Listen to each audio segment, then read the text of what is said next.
Hi folks, I'm just bringing you an update today on the Karrimor SF British Army cold weather boot, and also just tell you where I am today, a little bit of history of where I am.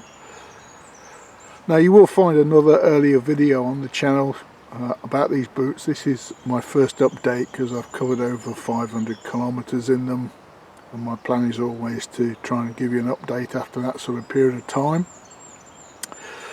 Just a little bit of story of these. They go back to the 2013 Ministry of Defence British MOD rollout in the cold weather boot rollout, and they were then superseded in 2018 by another boot which I'll just briefly show you as well, which I've also covered on the channel. So Karrimor SF, and if you can see that, the logo there. Who are they? Again, if you're a regular viewer to the channel, you will have seen that I previewed a Karrimor SF rucksack with their story, but for anybody who hasn't seen that, Karrimor was a very well respected, or is a well respected company, started after the Second World War, making high quality rucksacks, packs, etc., used in things like expeditions and the civilian market. And at some point they decided to start making military grade rucksacks, so they created a division called Karrimor SF, Special Forces, that stands for. And then Karrimor themselves got into financial difficulties, went into liquidation I think, but they were then bought out by a company called Sports Direct, and today they market Karrimor products, boots, rucksacks, whole host of civilian walking equipment through their stores. And if you're outside the UK, they're a major sort of sports supplier in the UK of equipment. But Karrimor SF is a separate company entirely. They have their own trade license, their own manufacturing. Now for some reason they then partnered with Ituri, the Spanish group that supply boots to the British Army, to create this boot, and it's a one-off branding exercise I believe, and that's why it's Karrimor SF, but actually the boot has been manufactured by Ituri, the Spanish company. So that's the background to that. It's as I said, the cold weather boot of the 2013 rollout. Okay, there's the label. As you can see, it's an all leather boot. It's got Gore-Tex lining, it has 3M Thinsulate, and I've used it now, you know, in winter conditions, over 500 kilometers, and I can tell you they're an excellent boot. I've had it through torrential rain, mud, etc., and it's not leaked once. Very comfortable.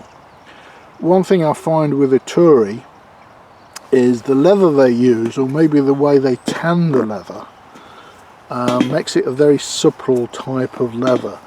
Now I do know, although they're based in Spain, I think they're based in Seville, they have boot manufacturing in Morocco, North Africa, so maybe that's where they get their hides, or maybe where they're doing the tanning of the leather, but just create a fairly supple leather on all their different boot ranges. And again, I've shown other boots like the patrol boot from Ituri. So an excellent boot. I bought these for £30. Now that's some years ago. I see today they're going for around £50, and they're probably going to get more not so common as the years roll on. Now these were superseded, and just have a quick look at the quality after 500 kilometers. You know, no, I mean, there is wear on the outsole of course, and they weren't new when I bought them, they'd been issued, but there's still lots of life in them. Yeah, it's a Vibram sole.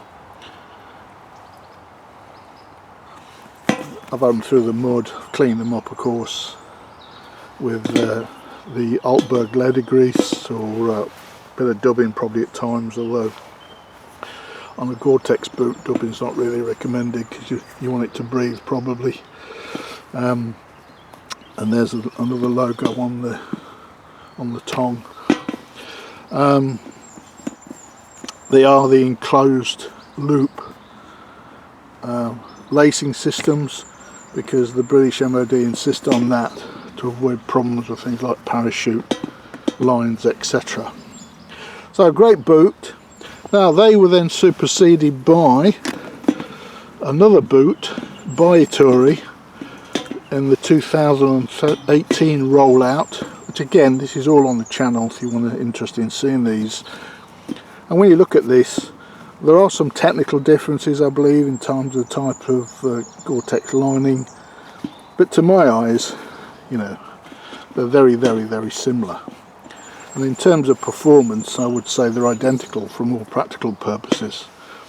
Now these are selling, from the company that's selling these for £50, they're selling the 2018 rollout model by Ituri, and that's branded Ituri, for £100.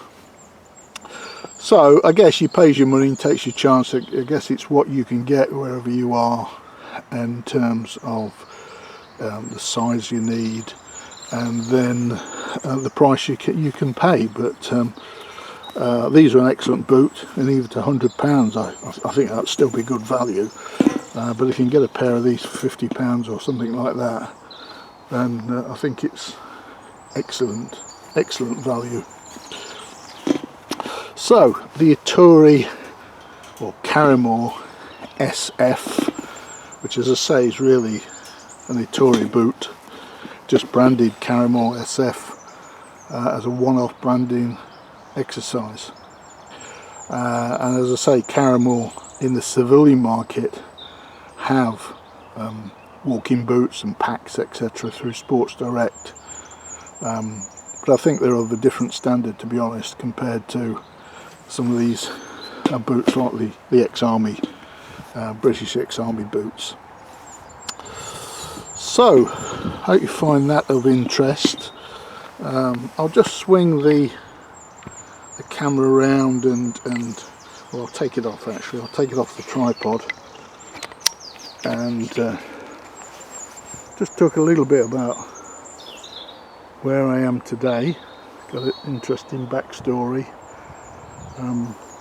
This is called the Shady Lane Arboretum, and it's on the outskirts of Leicester. It's in the commuter belt, and it's run by the Leicester Parks Board, and it's a little, you know, green backwater for people to come to get to nature without having to go miles out of the city, walk their dogs, etc.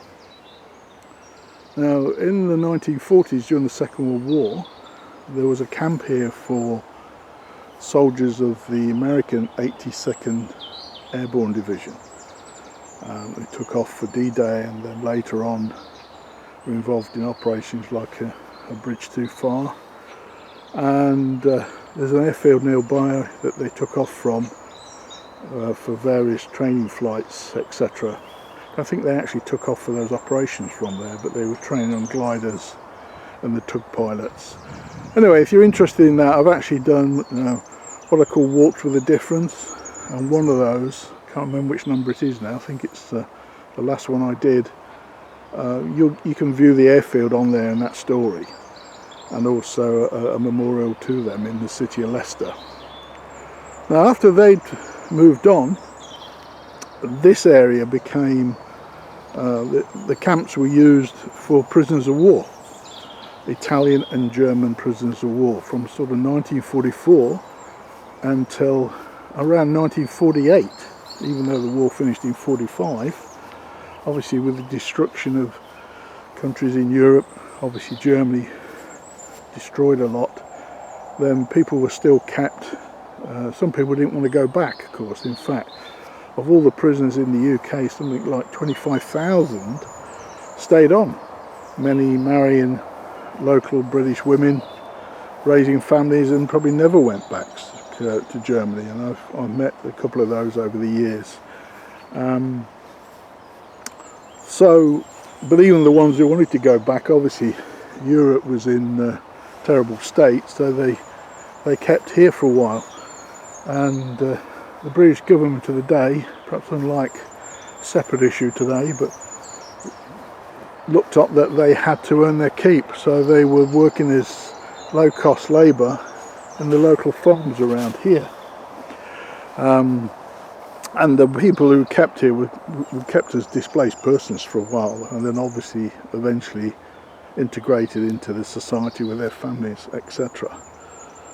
Beautiful spot to come, and it's just outside the city.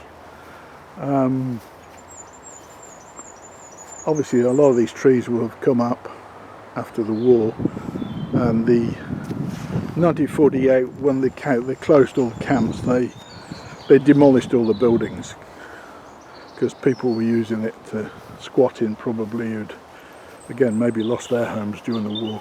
But anyway, the authorities demolished them all, closed all the buildings, and now it's reverted to this little countryside park.